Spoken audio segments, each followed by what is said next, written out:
ఇవాళ మీకు నా వెయిట్ లాస్ జర్నీ చెప్తా. బట్ నాకు అర్థమైంది ఏంటి అంటే అది ఒక 20-30 నిమిషాలు అవ్వట్లే, సాగదీతలాగా అవుతుంది. సో అలా కాకుండా ఎపిసోడ్ లాగా చెప్పుకుందాం, ఓకేనా?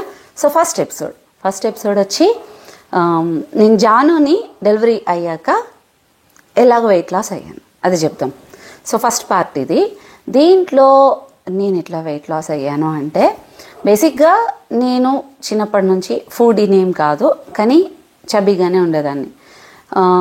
సో నాకు అంటే పెళ్ళి అయిన వెంటనే కన్సీవ్ అయిపోయినాను.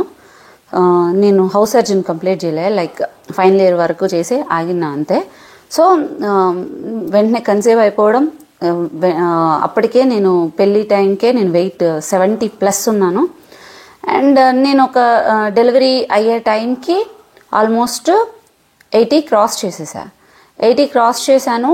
అండ్ బేసిక్గా నాకు ఏం తినాలి, ఎట్లా తినాలి, నాకు అంతకుముందు ప్రెగ్నెన్సీలో కానీ డెలివరీ టైంలో కానీ నో ఐడియా. ఏంటి అంటే బేసిక్గా అప్పుడే జస్ట్ స్టడీస్ అయినాయి, ఏం నాలెడ్జ్ ఉంటుంది అంతగా, ఎంత అవేర్నెస్ అంత ఏం ఉండదు కదా. నాకు ఫస్ట్ నుంచి కూడా ఫుడ్ మీద కూడా ఇంట్రెస్ట్ ఏం లేదు, పెద్దగా తినేదాన్ని కూడా కాదు, అయినా కూడా వెయిట్ ఉండేదాన్ని. అండ్ పాప జాను డెలివరీ టైంకి అందరూ నాకు సపోర్టివ్ ఉన్నారు. ప్రెగ్నెన్సీ టైంలో కానీ అండ్ డెలివరీ తర్వాత కానీ అందరూ తోడున్నారు ఆ టైంలో. నా ఏజ్ కూడా 88 బార్న్, నేను 2013 మార్చిలో జాను పుట్టిందనమాట. సో నాకు ఇప్పుడు ఈరోజు నాకు డెలివరీ అనుకోండి, ఈరోజు వరకు వామిటింగ్స్ ఎక్కువ ఉండేది. అండ్ పాప డెలివరీ అంటే జాను పాప డెలివరీ కూడా నాకు ఎలా ఉంది అంటే, ఉమ్మనీరు ముందే లీక్ అయిపోయింది. 9th మంత్ పెట్టింది, ఉమ్మనీరు లీక్ అయిపోయింది. సో తప్పనిసరి పరిస్థితుల్లో సెక్షన్ చేశారు, సర్జరీ చేసి సిజేరియన్ చేసి బేబీని తీశారు. ఈవెన్ లోపల నార్మల్ డెలివరీకే ట్రై చేశారు, కానీ నేను కూడా యాక్సెప్ట్ చేశాను. కానీ పాపకి లోపల కొంచెం ఇబ్బంది అవుతుంది, ఊపిరాడదు అని తీసేయాల్సి వచ్చింది. సో సెక్షన్ అయిన రీజన్ ఇది. అండ్ డెలివరీ టైంలో ప్రెగ్నెన్సీ టైం అంతా నేనేం సరిగ్గా తినలే, ఎందుకంటే విపరీతమైన వాంతులు అని చెప్పినా కదా, నాకు ఏమీ తినబుద్ధి కావట్లే. ఉమ్మనీరు కూడా లేదు, కడుపులో చాలా తక్కువ ఉంది ఉమ్మనీరు కూడా నాకు ఉండడం కూడా. సో బేబీ ఎదగడానికి కూడా పెద్ద ప్లేస్ లేదు. జాను పెద్ద వెయిట్ లేదు, ఎలక పిల్లలాగా ఎంత ఉంది. సో కానీ నేను వెయిట్ మాత్రం హెవీ ఉన్నాను. అండ్ డెలివరీ అయిపోయింది 6 నెలలు.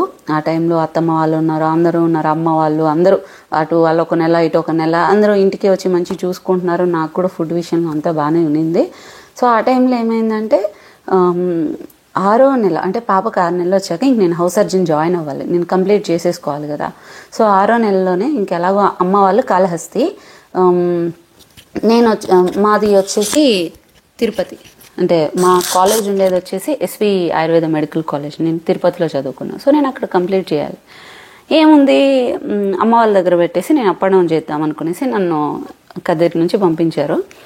కాళహస్తి నుంచి తిరుపతికి 40 కిలోమీటర్లు కరెక్ట్గా చెప్పాలి అంటే. సో నేను టు బీ ఫ్రాంక్ చెప్తున్నా, ఒక రకమైన డిప్రెషన్లో ఉన్నా నేను ప్రెగ్నెన్సీ టైంలో కూడా. సడన్గా కన్సీవ్ అయిపోవడం, ఏందో అప్పటిదాకా అందరితో ఉండి ఒక్కదానిలాగా అయిపోవడం, ఒక రకమైన డిప్రెషన్ ఉండే. సో మళ్ళీ నాకు అంత ఎలా అంటే నేను చాటర్ బాక్స్ అనమాట, మాట్లాడుతూనే ఉండేదాన్ని. అలాంటిదాన్ని ఒకదాన్ని ఉండి మాటలు మర్చిపోయా ఒక టైంలో, సైలెంట్గా ఏమున్నా సైలెంట్గా ఉండేదాన్ని అనమాట. నాకు సడన్గా మళ్ళీ కాలేజ్కి వెళ్ళేసరికి అక్కడ కూడా ఏం పెద్ద కలవకుండా సైలెంట్గా ఉండడానికి ఎక్కువ ఇష్టపడేదాన్ని. అయితే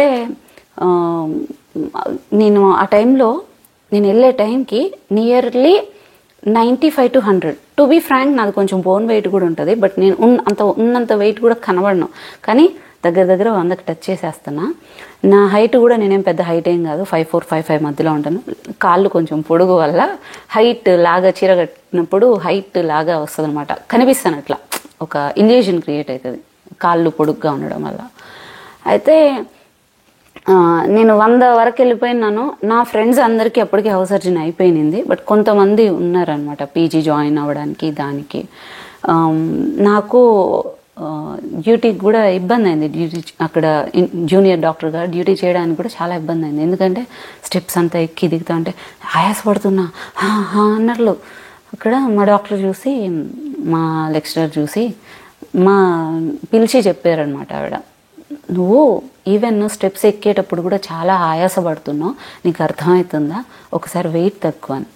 నాకు ఎట్లా వెయిట్ తగ్గాలి, నాకు అప్పుడు అంటే వెయిట్ తగ్గాలి, ఓకే ఎట్లా తగ్గాలి ఏంటి ఏం పెద్ద పట్టించుకోవాలి. సరే నాకు మైక్దే ఒక పెద్ద టెన్షన్ ఎక్కడ అయిపోతుందో అని, సరే ఏమైపోతుందో చూద్దాంలే అని చెప్పి నేను కూడా పెద్ద పట్టించుకోలే. అయితే ఏమైందంటే హౌస్ సర్జన్ అయ్యే టైంకి, అంటే ఒక 1 year అయ్యే టైంకి 100 నుంచి దగ్గర 53కి వచ్చేసా. 53 నమ్ముతారా, 53 kgలకు వచ్చా. అంటే దగ్గర ఒక సంవత్సరం నాకు తెలియకుండా 45+ తగ్గాను నేను.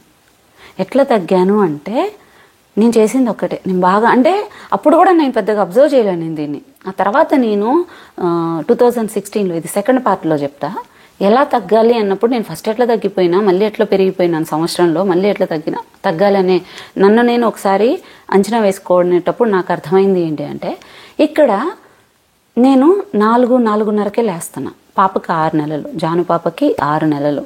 సో నేను కొంచెం ఎర్లీగా లేస్తున్నాను, పాపకి పాలు ఇస్తున్నాను. 5 వరకు అంటే దగ్గర ఒక గంట వరకు పాలు ఇస్తాను. ఆ తర్వాత నేను నా పనులన్నీ నేను రెడీ అయ్యి అన్నీ చేసుకునేసి బస్ ఎక్కుతా. 6కి అట్లా బస్కి ఎక్కుతాను. 6 నుంచి వెయిట్ చేస్తే ఒకసారి 5:45కి అట్లా కూడా వెయిట్ చేయాలా ఫస్ట్ బస్కి వాటికి. సో 6:15కి అట్లా బస్సు వచ్చేది. ఒక్కోసారి 6:45 వరకు కూడా సీట్స్ కూడా దొరకబోయేది. సో ఏమైంది, నేను తిరుపతికి వెళ్ళే టైంకి ఒక గంటకి దగ్గర ఒక గంట ఎక్కువసేపు నిలబడాల్సి వచ్చేది. మార్నింగ్ చాలా కష్టంగా ఉండేదన్నమాట. అంటే బస్ స్టాండ్కి పోయి ఎక్కలేం కదా, మధ్యలో ఎక్కాలి కదా, అంతలోకి సీట్లు అంతా ఫిల్ అయిపోతాయి కదా. సో ఎక్కువసేపు నించొని వెళ్ళేదాన్ని అనమాట. సో 1 hour అక్కడ నించొని వెళ్ళేదాన్ని. ఫస్ట్లో వచ్చేసి నేను నా బండి తీసుకోపోలే. సో నడిచి మా వాళ్ళు ఏమన్నా ఆటోలో పోయేసిరాము. నేనేం చేసేదాన్ని, బస్ స్టాండ్ నుంచి అలిపిరి ఆల్మోస్ట్ 4 to 5 kilometers వస్తుంది అనుకుంటా, నడిచి వెళ్ళిపోయేదాన్ని. నా వల్ల అయినంత వరకు నడిచి, ఆ తర్వాత కావాలంటే ఆటో ఎక్కేసేదాన్ని. సో అక్కడ నడిచేదాన్ని. ఆ తర్వాత అక్కడ రౌండ్స్కి ఇంటర్నల్ పేషెంట్స్ ఎవరున్నారు, ఐపీ పేషెంట్స్, వీళ్ళందరినీ కూడా చుట్టుకొని అంతా ఏదన్నా ప్రొసీజర్స్ ఏమన్నా ఉన్నాయో అవి చూసుకొని, పంచకర్మ అవి లేదు అంటే ఒకవేళ ఓపీ డ్యూటీస్ ఉంటే అలాగే కూర్చొని పేషెంట్స్ని చూసుకుంటా, ఇలాగే 1 వరకు అయిపోయేది. నేను ఫస్ట్లో బ్రేక్ఫాస్ట్ కూడా సరిగ్గా చేసేదాన్ని కాదు. ఆ తర్వాత నా ఫ్రెండ్స్ కొంతమంది ఉంటారు కదా, వాళ్ళు ఎట్లా అంటే నేను తిననని చెప్పి సపరేట్గా ఒక అకౌంట్ పెట్టి టిఫిన్ సెంటర్లో వాళ్ళు నాతో పాటు వచ్చి టిఫిన్ తినిపించేసుకొని మళ్ళీ తీసుకొచ్చేదనమాట. మధ్యలో పాలిస్తాను కదా, సో మళ్ళీ ఎక్కడ వీక్ అవుతాను మళ్ళీ మధ్యలో టిఫిన్ తీసుకోపోయేసి మళ్ళీ తీసుకొచ్చేవాళ్ళు కేరింగ్గా. సో టిఫిన్ అట్లా ఏదో ఒక నార్మల్ టిఫినే చేసేదాన్ని.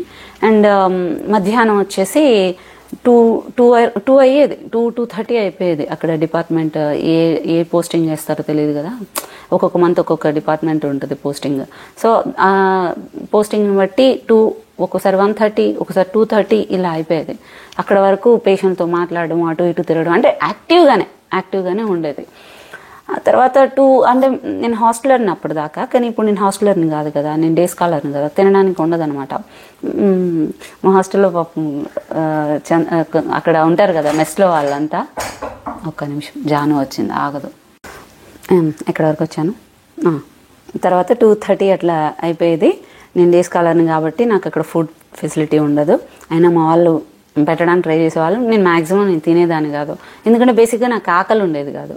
ఇంకా అక్కడి నుంచి ఒక్కొక్కసారి వచ్చేసి మధ్యలో 2:30 అవుతుంది కదా, ఈ మధ్యలో పాప ఏడ్చేది. ఒక్కసారి 6 నెలల బిడ్డే కదా, ఎక్కువ పాల మీద డిపెండ్ అయ్యే ఏజ్, ఇప్పుడు 9 నెలల వరకు కూడా సడన్గా ఏడ్చేసేది. అప్పటిదాకా నాకు అలవాటు కదా, వీళ్ళు డెలివరీ 1-2 months నాకు ఉన్నారు, ఆ తర్వాత అంతా పాపని నేను కదా ఉన్నింది, ఇది నాకు అలవాటు. జాను సడన్గా అంటే ఎక్కువ ఏడ్చేసేది. అప్పుడు గంట జర్నీ, పోయి గంట రాను గంట తెలియకుండా మేనేజ్ చేసుకొని మళ్ళీ లేకపోతే మా లెక్చరర్స్ని వారిని పర్మిషన్ తీసుకొని పోయేసి వచ్చి టెన్షన్ గాబరాగా పాలిచ్చి కాళహస్తికి మళ్ళీ తిరుపతికి వచ్చేదాన్ని అనమాట.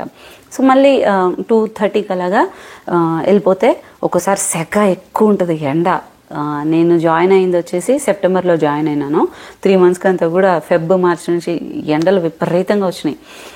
సో 2:30కి అట్లా స్టార్ట్ అయితే నేను ఇంటికి వెళ్ళేసరికి మధ్యాహ్నం అట్లా ఫుల్ సెగలో 4 గంటలకు వెళ్ళేదాన్ని. అప్పటికి బాగా టైర్డ్ అయిపోయేదాన్ని, వీక్నెస్ వచ్చేసేది.